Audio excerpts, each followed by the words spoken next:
Bienvenidos a un nuevo programa de Recuerda Televisión. Hoy tenemos un de cerca con Enrique Álvarez. Hola, Enrique. Buenos días, buenas tardes. Buenos días, buenas tardes, buenas noches, depende de cuando cada cual vea este programa. Exactamente. Muchísimas gracias por compartir, que me lo dijiste la última vez que estuvimos, que sería apropiado que hiciéramos un de cerca y te ofreciste hacerlo. Digo, yo hablo ya muchísimo, lo que me hace falta un de cerca para no parar, pero que encantado de hacerlo y muchísimas gracias por ofrecerte a... Muchas gracias a ti por ofrecerte también a compartir tu información, a compartir tu experiencia, a compartir las vivencias tan íntimas de tu vida, como puede ser en un programa de cerca. Te voy a hacer una pregunta muy sencilla de responder. Prefiero que te la hagas tú a ti mismo y tú mismo te respondas. Y la pregunta sería, ¿quién soy? ¿Quién soy? ¿Quién soy? Contesto lo mismo que tú. Soy uno con el todo, bueno. Yo digo que hay dos respuestas. La primera es la que todo el mundo espera, la que ponen las tarjetas de visita, la que es la exterior, digamos, ¿no?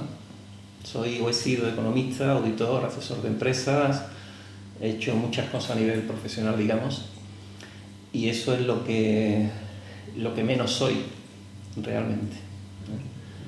Yo en este instante de mi vida lo que considero que soy un ser. Yo digo que soy extraterrestre.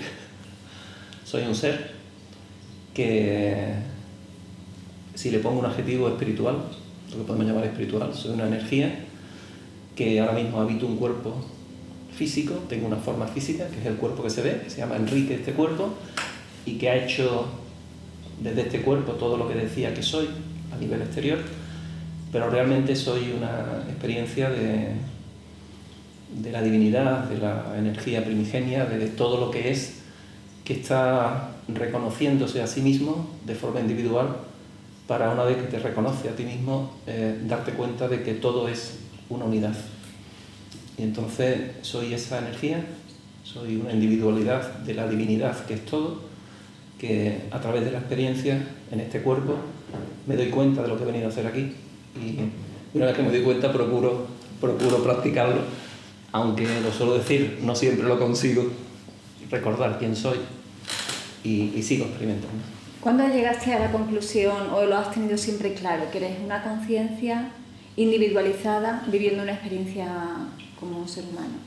¿Cuándo? ¿Cuándo has tenido claro eso? ¿Es reciente? ¿Lo has tenido claro siempre? ¿O hay un momento en el que de pronto se activa esa información?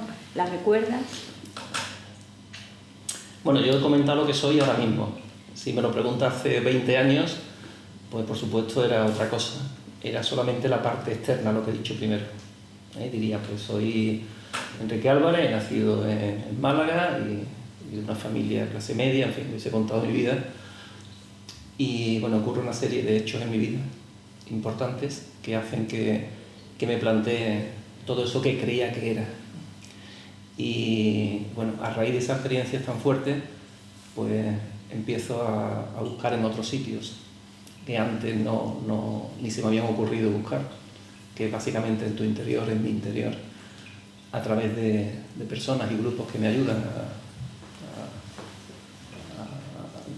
a esa dinámica, digamos, a ese nuevo conocimiento muy raro para mí.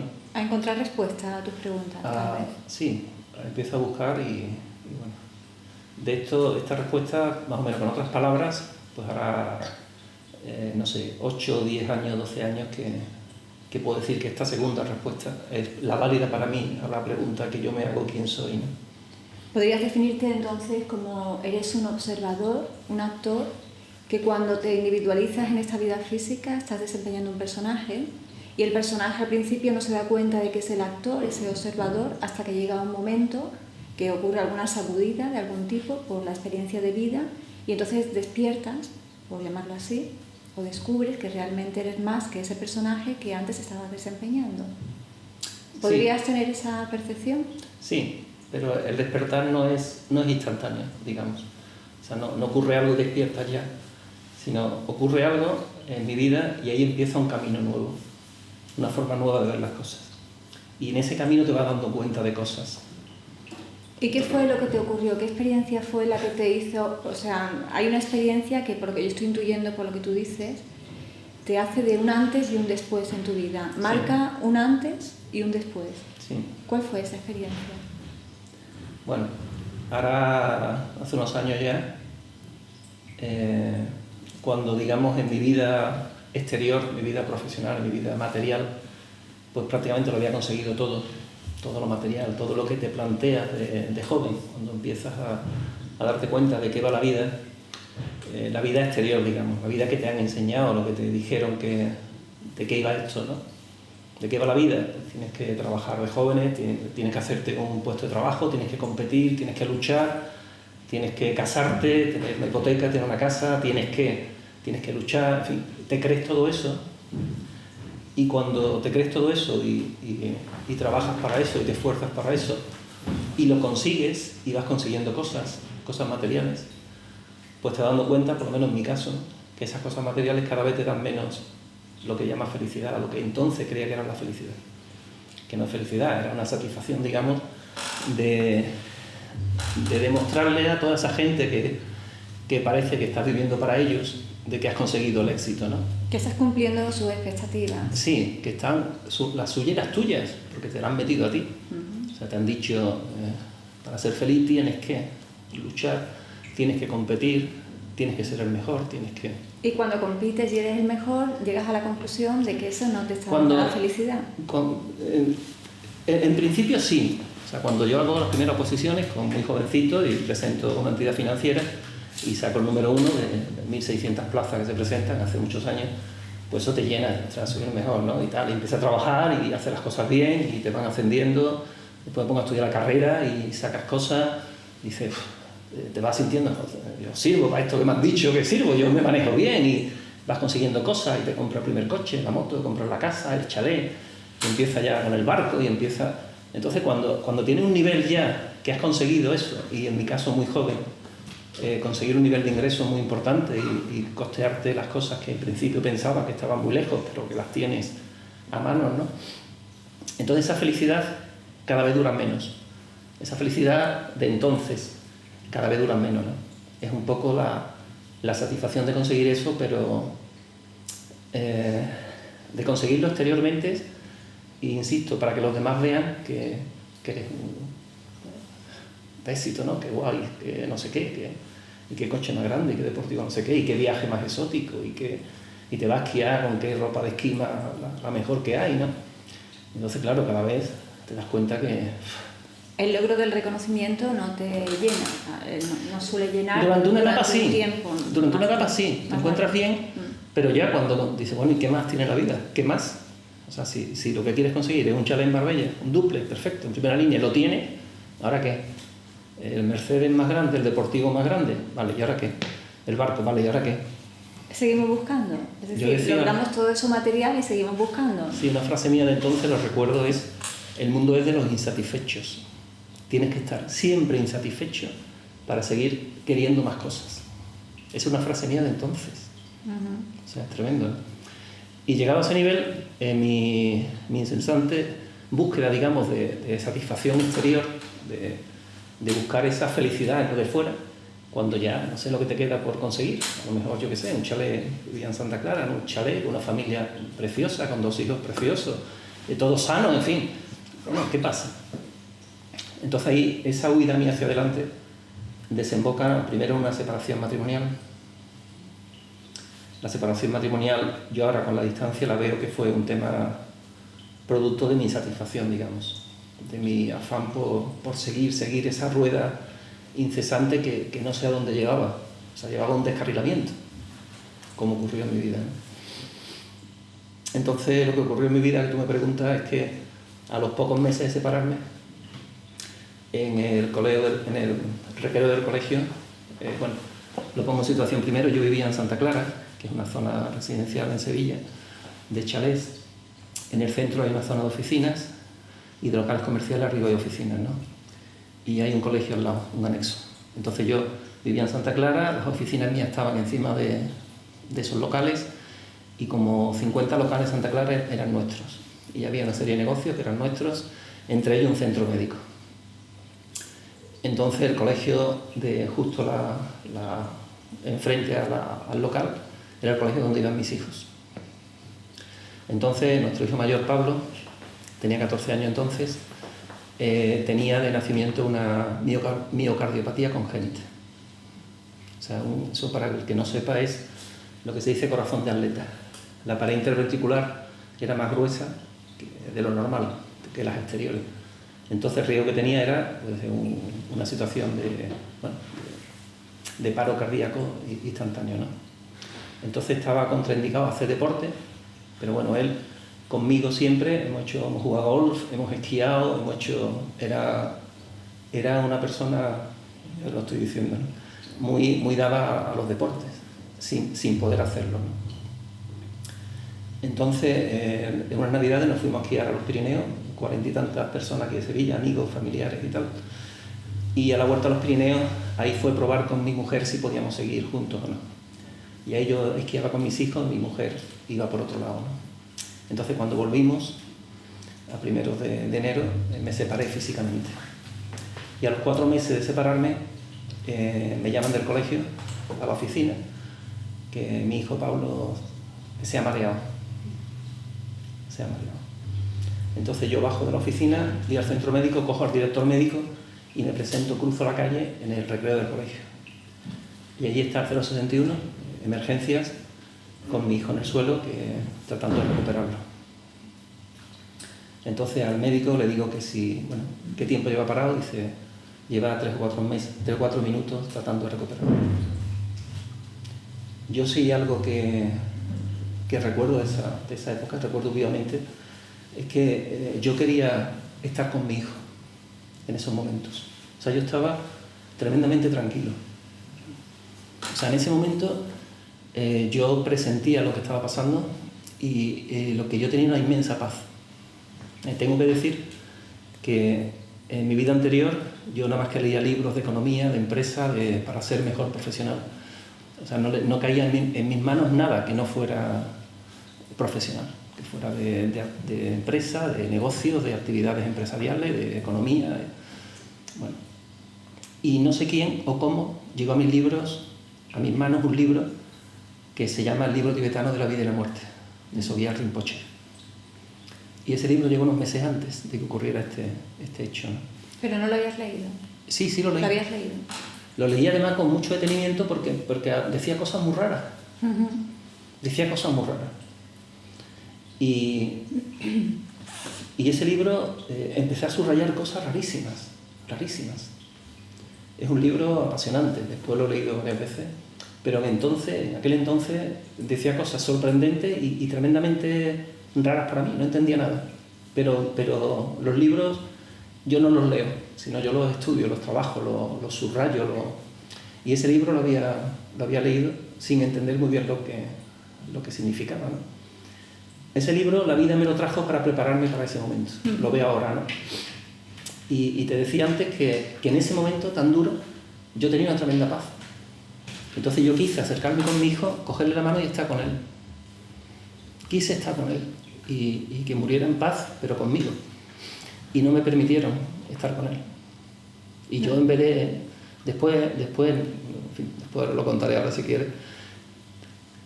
Recuerdo ese momento para mí de una tremenda paz.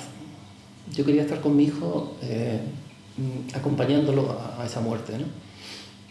Y entonces 2 personas me retiraron de allí, me alejaron físicamente y yo decía, pero yo quiero estar con él, quiero estar con él, darle la mano en este momento. No, te tienes que ir, tienes que dejar a los médicos trabajar. Entonces cuando le pregunté al director médico, le digo, no voy a decir nombre, ya con el tiempo que lleva sin recuperarse, si se recuperara, tendría muchas facultades físicas y psíquicas dañadas. Dice, sí, no se daría cuenta, estaría en una silla de ruedas.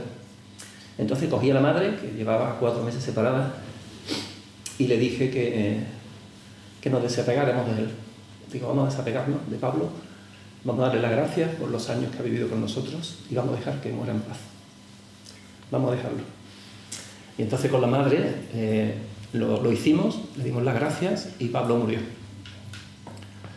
Entonces ahí cuando aparece el tema dramático, una vez que muere ya ahí La confrontación con la muerte, con la pérdida, con la ausencia. Ahí se rompe todo, sí. Ahí ya no hay, digamos, no hay consuelo. El tema es muy fuerte. Yo recuerdo cuando la ambulancia, en fin, ya había muerto, pero la ambulancia lo lleva al hospital y yo iba detrás con la ambulancia saltando los semáforos, la ambulancia para, no me siga, digo, bueno, te voy a seguir, está mi hijo ahí, yo te voy a seguir, me da igual lo que diga, yo te voy a seguir. Entonces cuando llegamos al hospital, ya había muerto, entonces yo recuerdo que me voy a un sitio solo y ahí no era un dolor físico, era un dolor del alma, se rompe el alma, ¿no? Y yo recuerdo ahí, otro recuerdo vivo de ese momento, es que mi hijo, Pablo, me dijo, pero como si estuviéramos aquí, dice, papá, tranquilo, yo estoy bien, estoy muy bien, no sufras, no te preocupes por nada, que yo estoy muy bien, tranquilízate. ¿Esto cuánto tiempo hace que ocurrió, Enrique? Eso hará el 16 de abril del año que viene, hará, el 2016 hará 18 años. 18 años. Sí. Pero vamos, cuando yo esto no lo contaba así en ningún sitio, ¿no? Cuando lo vivo es como si lo estuviera viviendo, ¿no? Sí, traes el pasado a este momento y lo vives ahora como sí. si estuviera ocurriendo sí. ahora. ¿Qué significa para ti la muerte? ¿Qué mismo? crees que ocurre? Sí, ¿qué es lo que crees que ocurre? O lo que significaba antes, ahora mismo. Ahora mismo, con la conciencia de ahora. Antes imagino que era algo muy duro de asimilar para ti, en aquel momento. Ahora supongo que lo estás viendo de otra manera. Sí, ahora lo que pasa, la emoción del momento te hace... En fin, estamos en un cuerpo humano y tenemos emociones que son humanas y yo digo que las emociones hay que exteriorizarlas, no te las puedes tragar. La muerte, yo después de la muerte de mi hijo experiencié la muerte de mi madre y hace unos meses la muerte de mi padre. Y aparte en trabajos que he hecho desde entonces, trabajos de exteriores, empecé una búsqueda a partir de ahí y entre esa búsqueda he estado en una orden iniciática, digamos, y he experimentado, entre otras cosas, mis propias muertes. He experimentado muertes mías en otras vidas y he experimentado nacimiento y he experimentado cosas, ¿no? Entonces, en base a esas experiencias que he tenido, tanto de muertes externas como de mis propias muertes, yo puedo decir que la muerte no existe. O sea, la muerte es algo que nos han contado que es tremendo, pero mi experiencia es que la muerte, para el que se muere, es un tránsito, es el pasar, es volver a casa, es volver a donde has venido, de donde vienes, y vuelves a casa. Es una experiencia, la muerte, para el que muere, es muy plácida. Y yo creo que estamos preparados para morir porque sabemos, en ese instante, somos conscientes de que volvemos a nuestro origen, a de dónde venimos. Lo que hacemos entonces es regresar. Volvemos a de dónde hemos venido. Lo único que dejamos un cuerpo, que es una forma física, que animamos con nuestro ser, con lo que somos, llámalo energía, llámalo divinidad, llámalo espíritu, llámalo alma, llámalo como quieras llamarlo. Somos una energía. A mí me gusta llamarlo, y lo descubrí con la muerte de mi padre. Cuando murió mi padre hace unos meses, estuvimos toda la familia comiendo con él, una forma de despedirse. Se iba de viaje a Barcelona, viajaba mucho, y celebramos todo su cumpleaños y volvió, y se iba de viaje otra vez y la noche murió, por la noche. Entonces me llamó mi hermana, me acerqué, fui el segundo que vio a mi padre muerto, y lo que yo sentía y claramente en que la diferencia de mi padre muerto y mi padre vivo, lo único que tenía vivo y no tenía muerto era la vida. O sea, yo digo que nosotros somos la vida. Y esa vida no muere nunca. Claro, nosotros somos la vida, una energía o una no forma o algo sutil que anima la forma, la anima, esa forma tiene experiencias, para mí tiene experiencia para descubrir quién eres realmente, y una vez que has terminado lo que has venido a hacer en esa forma, dejas la forma y vuelves a ese origen. Entonces yo con mi padre lo vi claramente, digo, no lo diferencia nada, si lo pudiéramos pesar antes y después, pesaría exactamente igual. Lo único que no tiene es la vida, y lo que es la vida, tanto él como yo. O sea, en lo sutil nos separamos todos. Aquí parece que estamos separados, pero hay algo que nos une, que yo lo llamo desde hace meses la vida. O sea, yo soy la vida, experimentando en materia. Entonces la muerte es, la vida deja la forma y vuelve a la no forma, pero sigue viviendo. La vida no acaba. Cuando se dice la muerte y la vida es lo contrario a la muerte, digo no. La muerte, su contrario es el nacimiento. Naces y mueres, pero la vida va a través de esa forma. Entonces esta vida física, según esa perspectiva, según tu experiencia, sería como un escenario en el que ingresamos a ese escenario para experienciar, para actuar, y luego volvemos a salir de ese escenario y continuamos donde estábamos antes de ingresar en ese escenario. ¿Sería algo así, por entenderlo de forma metafórica, de un modo simbólico? Sí, con una diferencia. El universo para mí es energía y es información. Eso es lo que conforma todo, energía e información. Los científicos dicen todo es energía, yo digo todo es energía e información. Entonces cuando esa no forma toma forma, tiene un objetivo, que es informar a esa energía. Cuando vuelve con la información que ha podido experimentar y adquirir, digamos. Entonces venimos a esa vida, esa energía, ese espíritu, ese alma, lo que queramos llamar. Yo llamo la vida, experimentar la forma para tomar conciencia, por ser claro, tomar conciencia de quién es. Y esa toma de conciencia informa al universo con esa energía e información. Entonces vuelve a donde nació, pero vuelve con la información que ha podido concienciar. Si no la puede concienciar, vuelve como estuvo, en la misma, digamos, energía, en el mismo nivel. el mismo nivel de información o de conciencia, como queramos llamar. Pero una vez que tomas conciencia y vas experimentando esa conciencia, vuelves con esa información que has podido.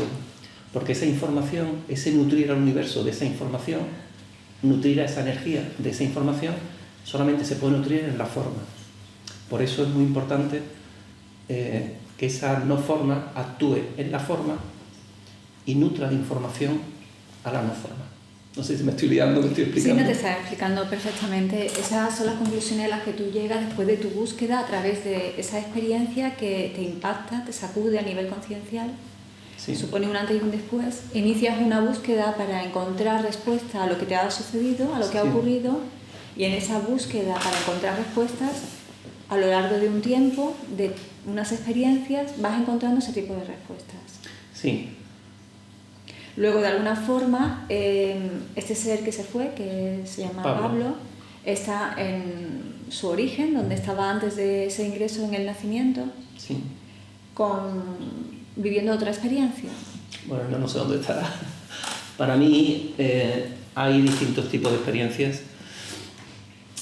Hay personas, o hay energía, o hay vida, que experiencia en vidas físicas con grandes potenciales de aprendizaje y de nutrir de información a la no forma. Entonces, a mí esta vida, no iba a decir me ha tocado, no me ha tocado, lo he elegido yo. He elegido experimentar, tener experiencias fuertes, muy duras, muy, digamos, traumáticas en el mundo físico, para tener un potencial de experiencia, para poder darme cuenta de lo que va hecho. Y hay otros seres, ya sean personas o animales o situaciones, que están solamente, que vienen para ayudarte a ti a ese recordar, a ese despertar. O sea, mi hijo Pablo lo tengo muy claro, es un ser también espiritual, un ser maravilloso en la vida, que formamos un grupo de almas que somos, digamos, familias de almas. Grupos álmicos, ¿no? Como se suele decir, grupos álmicos. Que venimos a experimentar para, ayudándonos unos a otros, darnos cuenta de qué va esto. Entonces mi hijo Pablo vino a la vida para mí, para su madre vendría otra cosa, para su abuelo, para su hermano vendría para otra cosa. A mí vino a decirme, papá, deja de hacer iba a decir una palabrota, deja de hacer el idiota, por decir algo suave, y date cuenta de qué va hecho, a qué vas a esperar, ¿no? Entonces él vino para poniéndome esa situación, y yo empezar esa búsqueda que tú decías, ¿eh? Igual que no supe cómo me llega el libro tibetano de la vida y la muerte, después de ocurrir eso, yo entro en un proceso muy fuerte de eso, o sea, no sé si quiero vivir, quiero morir, he tenido moto grande siempre, si quiero matarme en la moto, yo ahí no sé lo que voy a hacer. Y alguien, después de un periodo fuerte, muy fuerte, de duelo, digamos, de rotura interior, alguien me dio un libro, o no sé cómo llega, de Brian Weiss, psiquiatra de Montesinaí, psiquiatría, y no me acuerdo qué libro es, Vida, muchos maestros, en fin. Lo que pasa es que ese libro también, igual que el libro tibetano de la vida y la muerte, de Sogyal Rinpoche, empieza a decir cosas muy raras, ¿no? Este psiquiatra también se le murió un hijo y trataba a sus pacientes, básicamente hacía hipnosis, pero una paciente en hipnosis se va a una regresión a vidas pasadas, y el hombre, ¿esto qué es vidas pasadas? Y empieza a investigar, bueno, y escribe libros explicando la experiencia que tienen sus pacientes, y experiencias que él contrasta, algunas que puede contrastar, y resulta que esas experiencias de vidas pasadas no son imaginaciones de la mente de esa persona, sino que él va a lugares, porque son vidas recientes, no son vidas de hace muchos siglos, y comprueba que lo que esa persona le dice en ese estado alterado de conciencia, en esa regresión, pues existe, de verdad existió esa persona, de la que esta persona que está en regresión le cuenta historias, ¿no? Entonces eso para mí sí que ya, en fin, y empezó, metí en grupos religiosos católicos, en budistas, hago yoga, meditación, metí con un maestro hindú, entré en grupos religiosos, salgo, en fin, empecé una búsqueda para dar respuesta a preguntas, ¿no? ¿Quién soy, básicamente? ¿Y qué hago aquí? ¿De dónde vengo? ¿Y a dónde voy? ¿Y qué hago? ¿No? Y entonces, toda esa experiencia, voy a todos los seminarios, soy un apasionado, digamos, como mi profesión era auditor, y yo soy auditor de cuentas, de internet, de protección de datos, de sistema de calidad, en fin, he hecho muchas cosas. Y aquí quería saber. El principio del por qué, la pregunta, y después ya empieza para qué me ocurre eso, ¿no? ¿El significado de tu vida cambió radicalmente después de esa experiencia? Es una evolución. O sea, cambia radicalmente porque cuando muere mi hijo, me había separado 4 meses antes y mis negocios estaban con mi exmujer al 50%, pues ni ella ni yo tenemos ganas de seguir con los negocios. Entonces se cae todo, todas las estructuras se caen, llega la ruina económica, la ruina patrimonial, la ruina personal. La separación familiar es un hecho. En cuanto murió nuestro hijo, yo volví a mi casa unos días, pero con mi mujer ya no había nada, ¿no? Había pena por nuestro hijo, pero no había amor, no había... Y entonces yo me vuelvo a ir, ¿no? Entonces yo me voy a Madrid, monto casa, despacho en Madrid. Yo inicio una huida, digamos, de la situación, hasta que me llega ese libro y empiezo a plantearme cosas. ¿Y esto de qué va? ¿De qué va? Esto, si lo que me han dicho, conseguir todo, y cuando lo tengo todo, sucede algo en mi vida y se cae todo, ¿esto qué pasa? ¿Para qué? Primero, ¿por qué? ¿No? Y después, ¿para qué ocurre todo esto? ¿No? Y ahí empiezan mis meditaciones, empiezan mis preguntas, empiezan mis respuestas.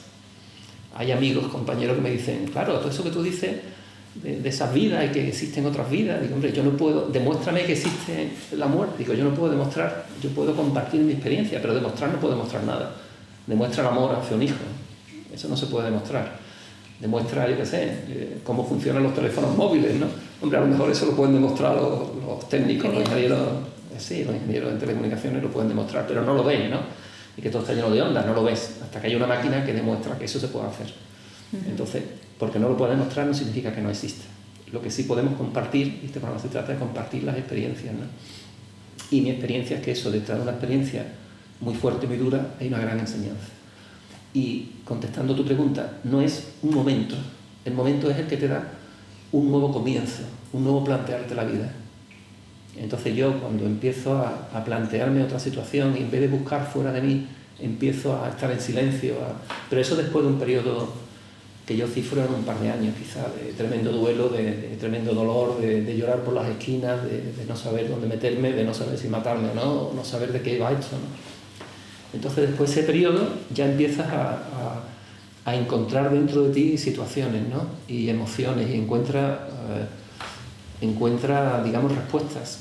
¿Y eso lo encontraste, dices, dentro de ti? Esas respuestas las fuiste encontrando dentro de ti. Eso con esas ayuda... emociones las encontraste, como tú dices, dentro de ti. ¿Y cuáles fueron esas respuestas y cuáles fueron esas emociones? Yo digo que es un camino. O sea, de pronto no sale el sol. O sea, de pronto sol. Estoy en la más tremenda oscuridad y de pronto se hace la luz. No. Es un proceso. Claro. O sea, es como los que hablan que han tenido experiencias cercanas a la muerte, ¿no? Ven a lo lejos, pues, tú ves algo o sientes algo, tú sientes algo que de momento te va dando tranquilidad o te va sosegando, ¿no? Y la medida que vas sintiendo algo, como eso que sientes te da paz, sigues ahí. Y digo, yo he estado en muchos sitios y he salido de muchos sitios. Ahora no estoy en ninguna organización, no estoy en nada, ¿no? Mi suegra dice que qué pena con lo listo que eres y estar en una secta, ¿no? No estoy en ninguna secta, si estoy en una secta es mi secta, es mi creencia, ¿no? Cuando decía, mis amigos dicen, todo lo que tú dices es todo mentira, no existe nada de lo que eso, te mueres y se acaba. Algunos amigos, ¿no? Amigos, digamos, anteriores, de compañeros y tal, ¿no? Dice, lo que pasa es que a ti te sirve. Digo, claro, a mí me sirve muchísimo para cambiar radicalmente mi vida. Bueno, y a ellos les sirve lo que ellos creen también, con esa creencia. Claro, a uno les sirve la suya. Claro, entonces, te decía, no es un momento. El momento es, digamos, en el que te das cuenta de que tienes que buscar en otro sitio. Y a partir de ahí empieza un camino. O sea, yo puedo decir que hace, yo que sé, 15 años que soy buscador, que soy caminante, que soy preguntador, de como queramos llamarlo. O más consciente de lo que eras antes de esos 15 años. Otra forma de entender la realidad. Entonces yo entro en sitios que la medida que ese sitio o ese lugar o esas personas me aportan, cuando yo veo que no me aportan, ya lo dejo, doy las gracias. Entonces ese camino o ese proceso es un camino. Entonces en ese camino llega un momento en que ya me encuentro más en paz. Ya esas preguntas, ¿quién soy? Pues como te decía antes, entonces no era la definición de ahora. Entonces decía, soy un ser espiritual que tiene experiencias humanas. Y esa conclusión que llegaba años, ¿no? Ahora, como la pregunta tuya, ¿qué soy? Soy la divinidad que se separa en una unidad para, descubriendo la divinidad en la unidad, darte cuenta de la unidad en la totalidad, para volver a la totalidad de la que soy. Y mientras tanto tengo experiencias para nutrir con esa experiencia la conciencia, digamos, universal, o la conciencia como queramos llamarlo. Entonces te vas, al hacerte preguntas tan potentes, ¿de qué hago aquí? ¿De qué sirve la vida? ¿De dónde vengo? ¿A dónde voy? Y empezar a encontrar respuestas que no te la dan las situaciones exteriores, te la dan la experiencia con esas situaciones y con esas personas o esas situaciones que te van ayudando a encontrar esas respuestas. Pero las preguntas parten de ti, de tu interior. Y las respuestas son válidas para mí, no para nadie más. ¿Cuál es la información más importante que crees que manejas en este momento, de la que eres consciente en este momento? La información que es más importante y que le pudiera servir de algún tipo de guía a la persona que ve este programa. La información más importante es que, te lo decía antes, o lo he dicho varias veces, lo último que pretendo yo evangelizar, o que nadie se crea lo que cuento. O sea, yo no quiero priorizar, digamos, información. La idea es compartir y no decir, esto es lo importante, esto es lo que realmente vale, todo es importante y todo es divino. Simplemente la información que yo compartiría es que las experiencias que vivimos, cuanto más fuertes son, más dramáticas, digamos, dicho desde fuera, desde lo material solo, cuanto más dramática, más potencial de aprendizaje tiene. Y ese potencial de aprendizaje está dentro de ti. O sea, la información básica que se desprende de mi experiencia de vida es que no cuenta lo que te ocurra, lo que cuentas como tú. Lo vivencias. Sí, como tú experimentas, como tú experiencias, como tú vives lo que te ocurre. Y eso lo puedo vivir desde la inconsciencia, como era yo hace 20 años, 18 años, o desde la conciencia. La conciencia que es darte cuenta de esta unidad que formamos entre todos. Entonces, en la medida que esa experiencia sea tan dramática, busca mi sentir, lo que más destacaría, busca que hay ahí que te puede enseñar, que te puede servir, que te puede ayudar a darte cuenta de qué va esto. Para la persona que está experimentando, hay muchas personas experimentando algo parecido a lo que te ocurrió a ti. Está experimentando una pérdida y el dolor de la pérdida y el sufrimiento por la forma en que está experimentando esa pérdida, esa ausencia de un ser amado. Yo eso lo he visto muchas veces cotidianamente y personas que están sufriendo muchísimo por la pérdida de un ser amado o lo que consideran o lo que perciben que es una pérdida. Para esas personas que están viviendo algo muy parecido a lo que tú viviste, ¿qué podrías decirle?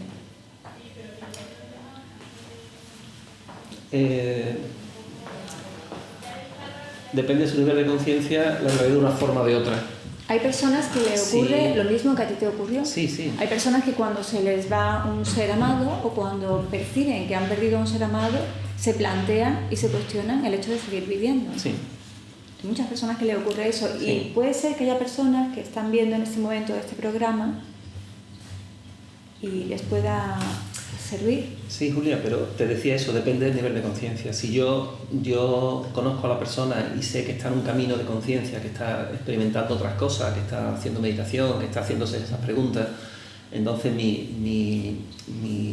yo qué sé, mi experiencia con ella sería distinta a una persona que no entiende nada. O sea, yo tengo experiencia de compañeros, yo tengo a un conocido, muy conocido, que se le ha muerto la mujer hace poco. Y a mí no es muy católico. Entonces, yo lo que le digo, ¿tú eres católico? Sí, yo he sido católico, no me considero católico, ni bueno ni malo, pero no me considero católico, ¿no? ¿Tú eres católico? Sí. Pues, entonces le hablo de su religión católica. Y le hablo de que, bueno, que Jesús dijo, nuestro cuerpo es el templo de Dios, somos hijos de Dios, estamos hechos a su imagen y semejanza, no morimos realmente. En fin, le hablo de alguna forma para su creencia, que refuerce lo que su creencia le dice respecto a la experiencia que está viviendo.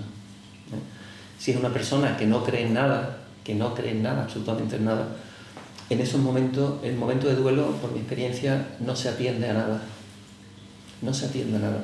Yo recuerdo a un compañero, al poco tiempo de morir mi hijo, se le murió un hijo también. Entonces yo lo único que hice ahí fue darle un libro de Brian Weiss. Le regalé un libro. Lo sigo viendo y no ha servido para nada, y sigue igual, ¿no? Y sigue con su Betty bueno, y sigue con su... que me parece muy bien, pero no ha servido para nada. Entonces dar consejos a una persona que ha fallecido, un ser querido cerca, yo le diría que el ser querido está en la gloria, nunca mejor dicho. Está en la gloria. El que ha fallecido, el que ya no está con él, el que se dice que ha fallecido, está en la gloria. El tema es los que nos quedamos aquí, que nuestra cultura trata de ocultar la muerte como algo que se acaba, de que tremendo, y la muerte no es nada. Tú vienes aquí con una experiencia de vida, si la puedes desarrollar, la desarrollas, y si no, decides irte y te vas. Y al que se va, de la forma que sea, por un accidente, por una enfermedad terminal, por lo que sea, es una persona que ya su ser interior, su divinidad, su energía, su vida, la vida en él, dice que ya en esta forma, en este cuerpo físico, ya no tiene que experimentar nada y deja el cuerpo físico. Entonces, diría, por mi experiencia, que no suframos por la persona que se ha ido, porque la persona que ha ido está en la gloria. Y con todas las palabras y con todas las letras, está en la gloria. Está de PM, como diría, está estupendamente. El tema son los que nos quedamos aquí. Que si no entendemos qué es lo que ha pasado, porque no se nos explica de qué va esto, sufrimos una pérdida tremenda. Y si esa pérdida, como ocurrió también cuando a mí me ocurrió, que a un vecino se le murió un hijo con 18 años, en un accidente de circulación, no voy a dar detalles, y él murió de pena al año y pico.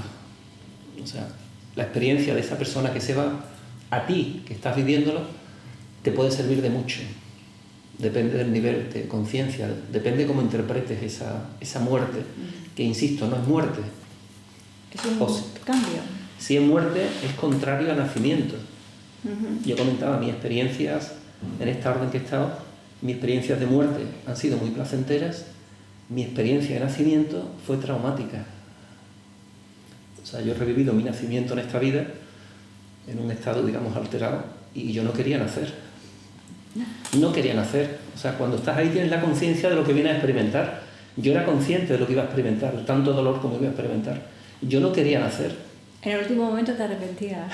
Al principio dijiste, sí, voy a ir, pero luego al final... Cuando la persona que me estaba ayudando en esa experiencia, cuando terminó, me dice, ha habido un ser, ha habido una energía que te ha acompañado toda la experiencia.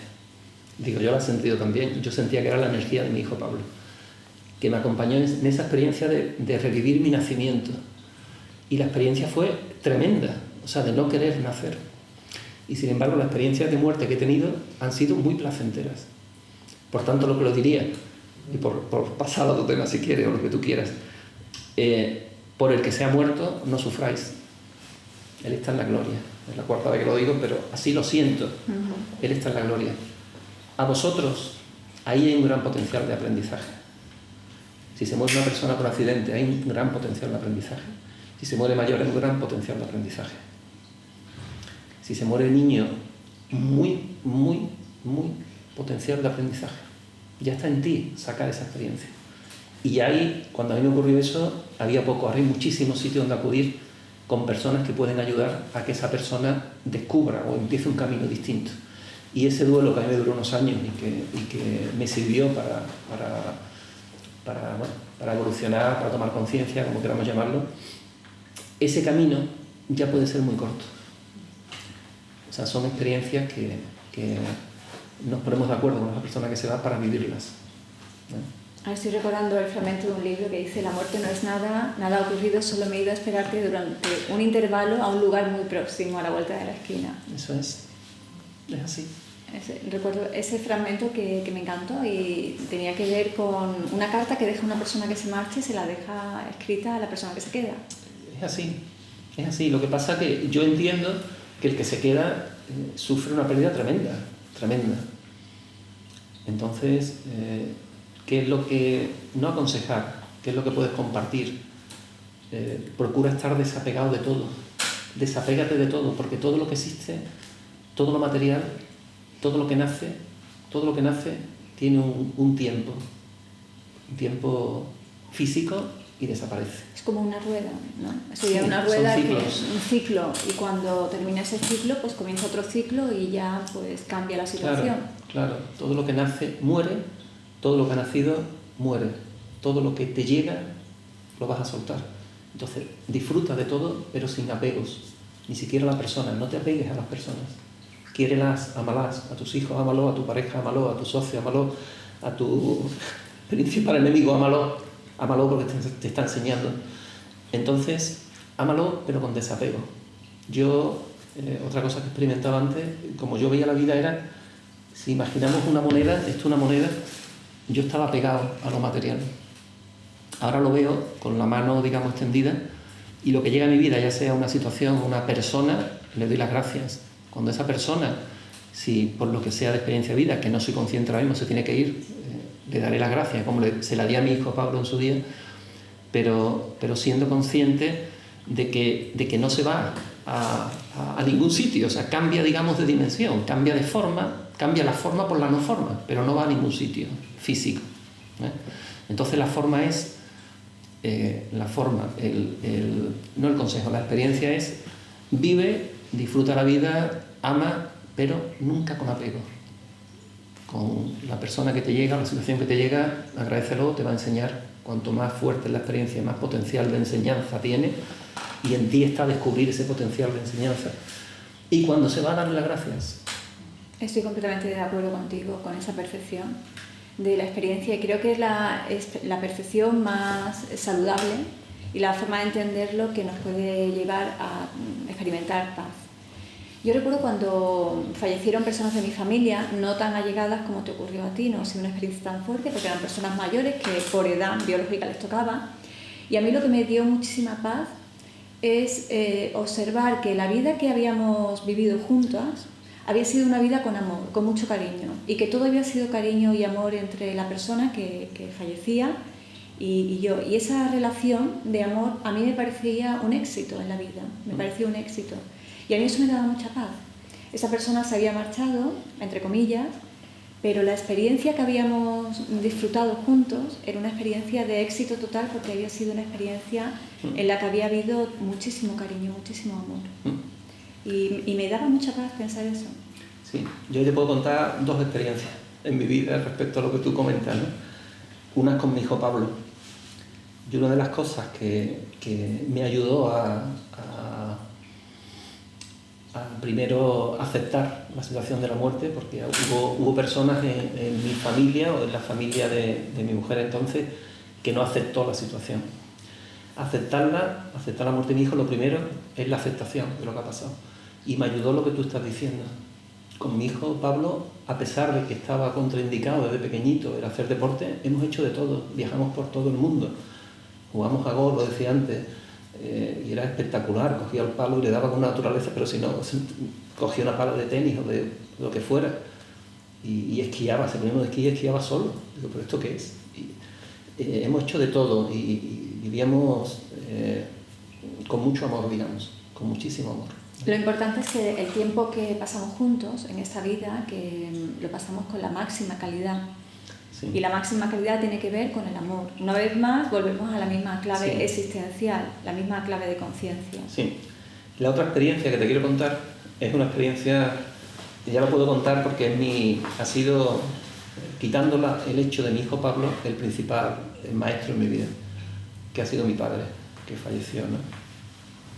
Mi padre, esto no lo he contado nunca, mi padre primero lo escogí yo. A mi padre y mi madre lo escogí yo, estando en la no forma, escojo a mi familia, a mis padres, donde yo voy a experimentar. En fin, no quiero echarle la culpa a nadie, y mi padre tampoco, ¿no? Lo que voy a contar. Pero es mi experiencia como la veo ahora mismo, no como la vivía entonces. Yo nací en una familia de clase media y mi madre dejó de trabajar porque éramos 6 hermanos, muy rápido. Mi madre tenía una buena carrera, tenía la carrera de comercio, mi abuelo era director de la Escuela de Comercio en Málaga. Yo nací en Málaga y mi padre era músico militar. O sea, la formación de mi madre era muy superior a la de mi padre. Entonces mi madre, al tener tantos hijos, dejó de trabajar, se encargó de la casa. Y mi padre pues tenía que trabajar por la mañana, era músico militar, y por la tarde era músico y actuaba, ¿no?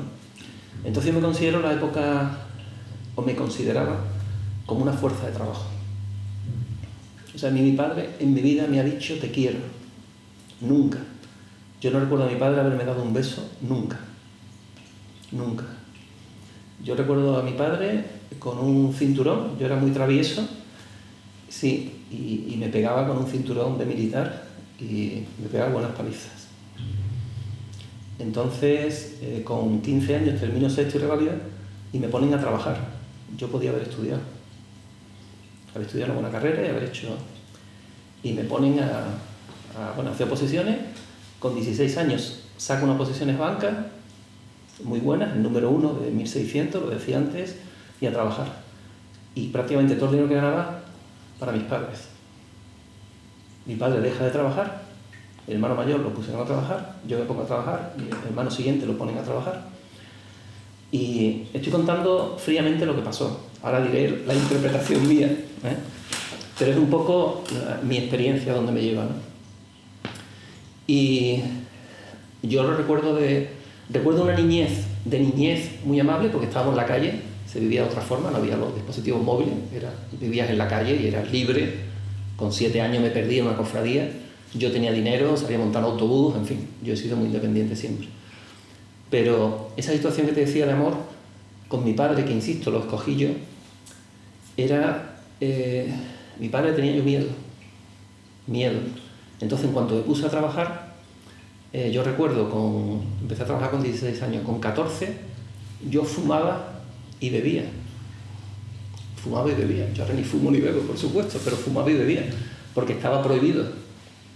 Entonces ahora mi hija, que tiene 13 años, si quiere fumar, digo, puedes fumar, si quieres beber, bebe. Bebe en casa, no te lo prohíbo. Estaba prohibido, ¿no? Con 16 años empiezo a trabajar y empiezo a fumar delante de mi madre. Como te vea tu padre, no estoy trabajando, no tengo edad de trabajar. Entonces con 16, 17 años me enfrento a mi padre ya con el tabaco. ¿Qué haces fumando y tal? No tengo edad para trabajar. Y en cuanto ya se admite, dejo de fumar y dejo de beber. Cuando deja de estar prohibido... Cuando ya lo admiten, porque lo impongo, dejan. Incluso en una época, estuve 2 años y a los 2 años me di cuenta, por una experiencia que vivo en esa entidad financiera, de una persona que lleva 40 años en correspondencia y está poniendo sello a las cartas y tiene un brazo derecho como Nadal el izquierdo, o sea, pero 40 años, digo, Dios mío, ¿esto qué es? Yo en el banco, que tengo un sueldo y tengo una buena ya con 18 años, compro más coche y tengo moto.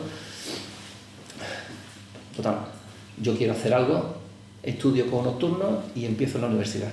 por la tarde, noche, y cambio los turnos en el banco, para trabajar por la noche en el banco, pero en la universidad por la mañana, en fin. Hago mi carrera de económicas, saco magníficas notas, acabo en mi tema, hago la milicia universitaria, hago todo bien. Mi padre nunca me preguntó por mis estudios. ¿Cómo van los estudios? ¿Qué tal? ¿Ánimo? Nunca. Ni un te quiero, ni un beso, ni cómo vas, ni cómo no vas. Lo único que le preocupaba era la nómina.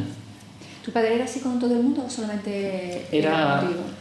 Los hermanos, yo dejo, digamos, en cuanto yo empiezo mi actividad de trabajo, de estudios y tal, yo tengo novia, yo no tengo tiempo, digamos, de hacer vida familiar.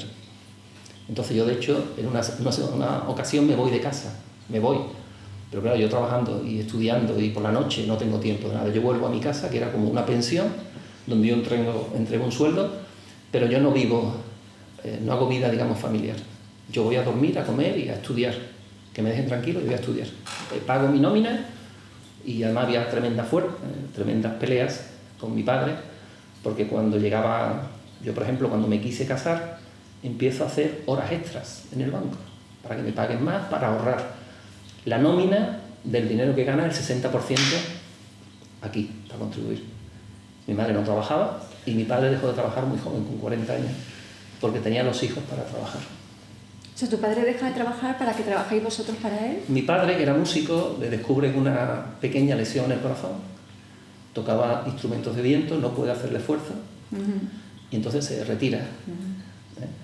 Monta una librería, un negocio, pero lo lleva mi madre, y él se dedica a escribir. Yo digo que era un artista. Yo, de hecho, con mi padre no me hablo, más que las peleas cuando hay algo de discusión porque gano un dinero extra y quiere la parte, y además, si no lo quiero, me voy de casa. En fin, temas muy fuertes. De hecho, cuando empiezo esta nueva etapa en mi vida, en una experiencia que tengo de un trabajo con el grupo de Crión, hace 11 años, mi hija había nacido ya. Estoy, a la hora del descanso, me siento a comer en una mesa que hay un señor. Hola, Antonio Enrique y tal, del País Vasco, de Sevilla, empresario, auditor, asesor de empresa y tal, y no sé qué. Total, empezamos a hablar y me dice, sin conocerme de nada, dice, ¿por qué no rompes el nudo que te tiene atado? Digo, ¿qué nudo? Yo no tengo nada, estoy estupendamente, estoy aquí experimentando cosas nuevas, viendo cosas. ¿Tienes un nudo ahí? Yo no tengo. Dice, tienes un pedazo de espada para no deshacerlo, sino romper ese nudo que te tiene atado. Yo no tengo nada atado. Y me dice, ¿cuántos años haces que no hablas con tu padre? Un hombre que no me conoce de nada, cuando yo empiezo a descubrir cosas que no me conoce de nada. Y de hecho en esa mesa llega otra señora, Concha, de Madrid. Nos saludamos, hola, y se saludan ellos muy amablemente. Digo, ¿os conocéis? Dice, sí, dice, pero no de esta vida, de otras vidas, de otros mundos, de otras vibraciones. Y yo digo, esta gente está inspirada, ¿dónde me he metido yo? Esta gente está loca. Pues este me dijo eso, dice, ¿cuántos años haces que no habla con tu padre? ¿Y tú tomas conciencia en ese momento de que eso es cierto, de que hay unas emociones atrapadas? Claro, mi padre no hablo con él. De hecho, a mis 2 bodas que he tenido, a ninguna de mis bodas asistieron. Mi familia no asistió a mis bodas porque mis hermanos pequeños hacen migas con mi familia, con mis padres, y entonces yo soy el que me he ido, yo me voy de mi casa en cuanto puedo. Me caso muy joven porque ya me había ido, entonces termino la carrera, preparo posiciones, en fin, ya empiezo a trabajar del banco ya de economista, bueno, y yo me voy de casa en cuanto puedo, me voy de esa pensión, que además que me quieren como fuerza de trabajo, ¿no? Entonces yo hace 10 o 12 años, volviendo de esa experiencia, bueno, yo le contesto, yo hace 20, 25 años no hablo con mi padre, y me dice, ¿no te parece que ya está bien que rompa ese tema? Digo, total, que recuerdo a la vuelta a ese viaje, tenía radio puesta, venía de Segovia, y escucho una niña palestina que habían matado a los israelitas. Y entonces me tengo que parar, entro en una gasolinera, me tengo que parar porque es como si hubieran matado a mi hija. Mi hija era pequeña, la niña que me mataron, una adolescente, pero da igual. Ahí sentía yo una tremenda unidad. Ahí ya empezaba a sentirme unido con todo, ¿no? Y empezaba a aflorar emociones en mi vida que antes no habían aflorado en absoluto. Antes yo era un témpano de hielo, huía del amor, huía de todo, porque el mundo era, como habían enseñado, el mundo era competencia, tienes que luchar, tienes que conseguir, tienes que hacer. No me lo dijeron, pero esa es mi experiencia. Olvídate del amor, olvídate de todo eso, ¿no? Y yo llego, nada más que llego a Sevilla, llamo a mi padre, digo, papá, quiero ir a verte. Ah, pues vale. Y entonces fui a verle, digo, te ruego me perdones por todo lo que te puedo hacer. Si tú me has hecho a mí algo, yo ya te he perdonado y te amo profundamente. Total, le di un beso y ya la relación se restableció con mi padre. ¿Y él relacionó amorosamente contigo? Sí. ¿O Sí, había sí. cambiado también, ¿no? Sí, Había habido bueno, una madurez por su parte. Él estaba en su proceso. Él, bueno, yo digo que es un artista, ¿no? O sea, un artista que se dedicaba a escribir poesía y hacía cosas. Y bueno, él tuvo su proceso. Yo no quiero entrar en él. Yo sí quiero decir que estoy tremendamente agradecido a él, tremendamente agradecido. Yo no le guardo ningún rencor en absoluto. Le tengo muchísimo amor a mi padre. Sé que lo he escogido, sé que él hizo conmigo lo mejor que él pudo hacer, que lo que él aprendió de su padre es lo que intentó hacer conmigo de la mejor forma. Yo soy lo que soy ahora gracias a mi padre. En absoluto le guardo rencor, al revés. Hablé antes de la muerte y yo lo experimenté antes, tengo fotos de pocos días antes de la muerte y hablando con él muy amorosamente. Es un gran maestro en mi vida. O sea, yo digo, el que más te pone la vida difícil es tu principal maestro. Si puedes estar agradecido a esa persona que te está haciendo, ya sea un jefe, sea un hermano, sea un socio, ese es un reflejo tuyo. Te está poniendo experiencias para que tú veas que hay dentro de ti que te está experimentando.